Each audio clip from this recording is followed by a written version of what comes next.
Hi, I'm Doug. And I'm Mary. We are exploring Canada and Alaska from one end to the other in a Toyota Sienna minivan that we converted into a camper. Okay, so right now we have another video ready to load of our travel, but we're not in a spot that has enough bandwidth to upload it. So we're going to do something a little bit different today. This is something that a lot of people have been asking for, and that's a little bit deeper dive into how we did our van build. First, we're going to do a little bit more detail into how we installed the furnace in the van. I've dug up some old video and I'll splice that in here and there to show you some of the aspects of the install. The quality isn't the best, but please bear with it, and I think you'll get some information out of it if you're interested. So now this is the deep well in the rear, and it gives you a lot of extra room. One thing I'm going to put back here is my little 2 kW Chinese diesel fired heater. It's actually a tiny little furnace is what it is. I want to use that instead of some of the propane heaters because they put so much, especially if they're unvented, and I think they all are, all the small ones are, they put a lot of moisture into the air as well as carbon dioxide. I figure humans were designed to operate on a specific amount of oxygen, and I really don't want to share that with an open flame inside the car. So I got a little diesel type furnace. It's direct vent, sealed combustion, so it pulls its combustion air in from outside and it exhausts its air to the outside as well. Now the reason I'm going to locate that back here is that we've got some holes back here already made, and these go straight down to the floor all the way outside. Very convenient. Actually, there's a bunch of them here. There's two up here that are straight on down, and then there's some more towards the very rear, another 4 that are down, but there's a underneath them there's a plastic rock shield under that portion of the vehicle. I'll show you what that looks like from underneath. Yeah, this thing is a plastic rock shield. It doesn't extend that far. It extends up 3/4 of the way to cover this back lower section of cargo space. If you really had to, you could drill through that plastic rock shield and use these other openings. This is the back of the trunk area, the lower section, and this is my diesel air heater. It's a Chinese product. It's a knockoff of a Webasto, I think, a European one. And I'm going to mount it right here. So what I've got is the base plate that's included, silicone gasket that's included. I'll show you what I'm going to do here. Okay, so I made a cut in the piece of carpet right here so that I can pull that piece back up there. I've got it clamped up there just to keep it out of the way. So that, tuck under here.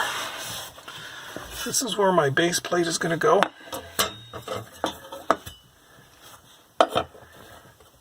And I put a bend in it here towards the back so that it'll ride up and I can drill through and put a nut and bolt on it. And that gave me a problem as to how am I going to fasten it here.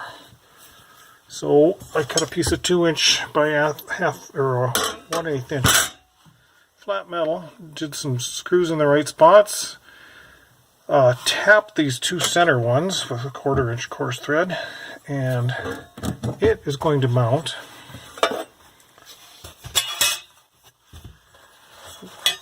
here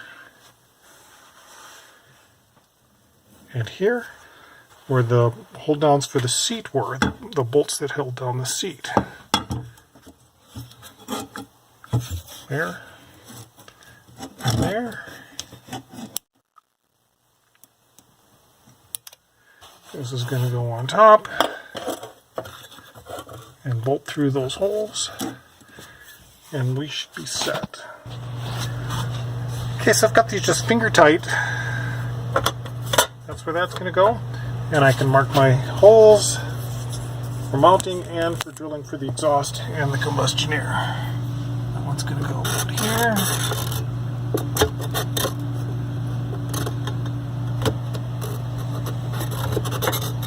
This one's going to go about here.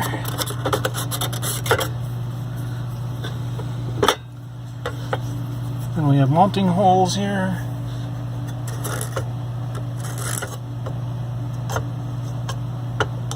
And we have mounting hole here. And here.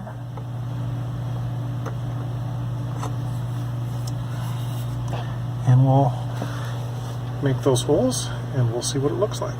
Long and hard before drilling that hole. I got a 3.5-inch hole here. In it I will slide that, which I found that the local used building materials shop, a place called Home Resource here locally. It is part of a kitchen sink drain insert. I think this one is from a garbage disposal actually. Modified it a little bit by cutting about 1/2 inch off the end. That'll be my ring. That'll go on top. And then my heater goes on top of that. Hopefully that all works well. And what I'm going to do first is I'm going to paint the ends of that with some primer and paint so it doesn't rust. I've got that hole in place, and I lined my insert, lined that with some vinyl tape, put some putty epoxy around there, and molded it into the shape of the irregular bottom, so I have a firm surface to work in. When that sets up, I will pull that whole ring and the epoxy off, file it down so it's a perfect surface on the outside edge and it's rounded, and apply a thin film of silicone gasket maker product on there to have a nice sealed gasket. So here's the rear of the van with our deep trunk well area here, and the cooler sits in front. We'll put something like a hose or something, maybe an extension cord in the front to make sure that the cooler has circulation around it. And we do the same thing in the back. But behind it there is where our furnace is. It's a little tiny thing there. Now with the cooler gone, you can get a little bit better idea what we've got going on here. This is just a protective cover that I've got over the top. It just slides out of the way. And behind it is our diesel heater. So air comes in on this side, heats up by the furnace, and it distributes out on this side through this duct that I put a wool stocking over to keep the heat in a little bit better and to keep other items from getting too close to it. Actually, that works quite well. I have it going up, and it goes past the center of the van a little bit farther for better distribution. And this is what it looks like with the cover off. There's a glow plug in there, and then the rest of the controls. I have my thermostat up inside the van a little bit closer towards the front seat. Coming in from the bottom that you can't see are the combustion air from the outside. That's filtered. The exhaust, which is also discharged to the outside, and the fuel line, which comes in from my little tank on the roof down the side here, comes in behind the rear door, follows along the inside track where there's plenty of room, and then it just tucks inside here where it goes into this fender cavity. Okay, inside this corner fender panel is the fuel filter, an air filter, and a shutoff valve. So my fuel line comes through this area, through this penetration here, down, hits that little shutoff valve, goes through the fuel filter, and then back up in here where the pump is at. Comes up back out of the pump and then goes down underneath the vehicle again. This is the cover off, there's the jack, and then down here, I'm going to try to get some light down there, and that's where the pump is at. The clear line there is the fuel line, and that is the high pressure line coming out of the pump. After that, I've encased it in a little protective sleeve, and then it goes back underneath the vehicle again. It goes back underneath the vehicle again through that opening in the rear, which I've wrapped some foam around, and that's an existing opening in the van. The only other thing I've done here is add a little bit of sound insulation to reduce that little tick, tick, tick noise that the pump makes. Here next to the tailpipe of the van is the exhaust outlet. This is part of the flexible stainless steel line that came with the kit for the exhaust pipe. I've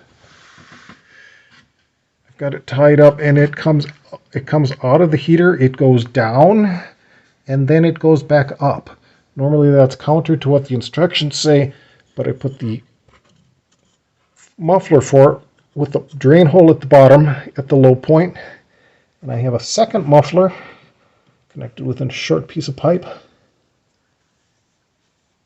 right next to the first muffler. Again, these are the two low points, so that's where any moisture collecting should drain out. From there, that line goes up, and then what we're looking at is the bottom side of the rear trunk area of the van, and this is the bottom of the heater right here. This line here that my finger's on is the fuel line going in, and that is a piece of nylon, very small diameter piping, and then I've just put a piece of clear poly tubing around it for a little bit of protection, and that comes back up, eventually going back into where the pump came out of. So the other line coming out of the bottom of the heater is a piece of corrugated stainless steel tubing for my combustion air. This is not the line that came with the kit. This is actually a piece of gas piping. That's what corrugated stainless steel is used for. And it's very durable. It's really it is somewhat flexible, so I was able to move it around a little bit and bend it accordingly. And I'll see if I can get in there. I got it really up in there tightly. Here's where it comes up into that fender again and into the air filter here. Let's see if I can get a better view of that air filter. And there it ties into the air filter. You can barely see that there. But that's just an air filter for, a moped or something like that. You can buy those on Amazon really cheaply, depending on what size you need. Much better than the filter that actually came with the kit. Everything was tied together with these. They look like wire ties, but they're stainless steel. Got them at Harbor Freight. They're quite strong, and of course they will withstand the heat from the exhaust system. Here's just another anchor point. Now this is difficult to see the way I've got it put together under here, but hopefully you can understand what I've done, and if you've got any questions, of course, put them in the comments below and I'll try to answer them. Everything is pretty rigid, pretty solid, doesn't rattle.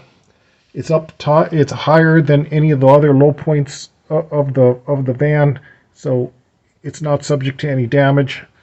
Actually worked out quite well. Now, as long as we're under here, let's talk about catalytic converters. And you've probably heard that catalytic converter theft is a big problem.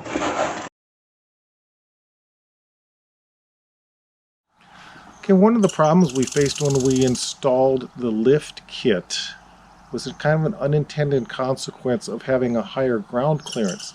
So with more than 10 inches of clearance, it's easy to slide right under the van and steal a catalytic converter. So probably you've heard about catalytic converter thefts, and they're worth a lot of money and they're expensive to replace. So after doing a lot of research, we came upon a method I think that will deter thieves, and maybe if they do take a look under there, they'll just decide to pack up and move somewhere else. We were concerned about leaving the van alone for several hours at a time, maybe at a trailhead, or if we decide to go out to eat somewhere, or even if we checked into a motel for a night, and then coming out and finding that our catalytic converter had been stolen. So this is the idea that we came up with. And again, forgive the quality of the video, but I think you'll get some good ideas here as to what might work for you too. So what I've got is 3 large cables. I think they're 1/4 or 5/16 in diameter, running the whole length, and then a smaller set of cables, 1/8, running around and around and around. Siennas don't have one catalytic converter. They actually have 3. One is mounted pretty high up into the engine. Be hard to steal, I think. But the other 2 would be pretty easy, especially if you've got a lift kit on it, like I do. I've run these cables, fastened them around the frame on the front, fastened them around the frame on the back, and then muffler clamps like this. I think I got 6 of these at various points, holding a lot of this together, holding it all tight. Also got cable clamps like that, tying it all together in various places, making a heck of a cage here.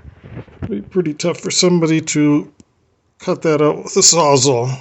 Other thing I did then was I went down and tack welded just a couple of spots on each of the nuts on these clamps, just to make it really, really hard to get them off. So the only way you're going to get this off is either with a cutting torch or a grinding wheel, cutting wheel.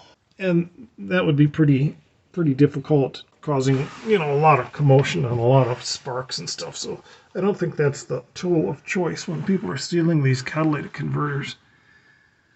So what else did I do here? I have wrapped around the frame on the front and the back. Got everything tack welded on the spots I could see. There's a couple of them I didn't hit because it's really close to the gas tank, and I did not want to be throwing a lot of sparks that direction. I tried to shield it as much as I could, but I think I got 20 of these cable clamps in a box, and I used almost every one of them. It's tied together pretty tight, and it's going to be pretty difficult to remove that. I hope that what's really going to happen is somebody would stick their head under here, look at that, and say, too much trouble, I'm going to go down to the next car. So if somebody really wants to steal something, they're going to do it, but I'm making it as hard as I can. So this is about $30, $35 maybe in materials, and half a day's worth of time. So I think it's looking pretty good, and I think we got a pretty secure system. So next time we'll be on track with our videos of our travel in Alaska and actually leaving Alaska. So that will be uploaded next time, and stay tuned.